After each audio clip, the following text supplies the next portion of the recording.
AITA for dropping my uncle's AF's name at dinner after he tried to shut-shame me? IF 20. My uncle, my father's brother, is 37. I remember when I was a kid, he used to bring a different girl every time he visited us, not that often, I'll admit. Until he suddenly stopped visiting for a few years. I was a teenager at the time, so I had no idea what was going on with him until he came home for my dad's birthday. He didn't like it, but he let him in. That night, my dad explained that my uncle was a serial cheater and had stopped coming over after he called him out on his behavior, and he didn't like it. But this time he seems to have changed, but will not be involved in my uncle's business again. Well, my uncle got married and made a happy home with his new wife.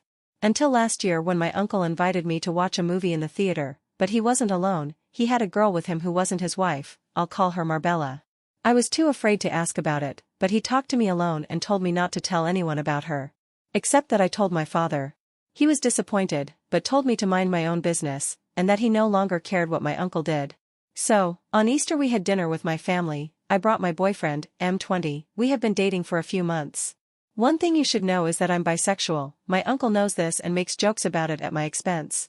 He came to dinner with his wife and during the night he made fun of me. At one point he looked at my boyfriend and said to him, "You need to ask her for a 3N sum before she does one without you, mate." I was shocked and everyone at the table went silent, even my grandma who always made snide comments about everything didn't know what to say.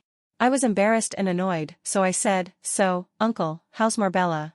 His wife asked, "Who's Marbella?" He tried to say, "Nobody, I don't know," but I replied, "But we went to the movies together last year. She looked nice." His wife looked at me like, if looks could kill, and she said, "We're leaving," and they left just like that. Later my uncle texted me about how immature that was. It was none of my business to get involved, and now he had to factory reset his phone because his wife will not stop asking to see his phone unlocked and is still bothering him about it. He also found my boyfriend's Instagram and DM'd him, "Dude, control your witch." I'm pretty offended, he never insulted me before. My father told me that I should have minded my own business because he would never learn and what I did would not teach him anything. My boyfriend has done nothing but praise me for my pettiness. I'm kinda regretting it because seems like I launched at nuke and I wasn't ready for the fallout. AITA.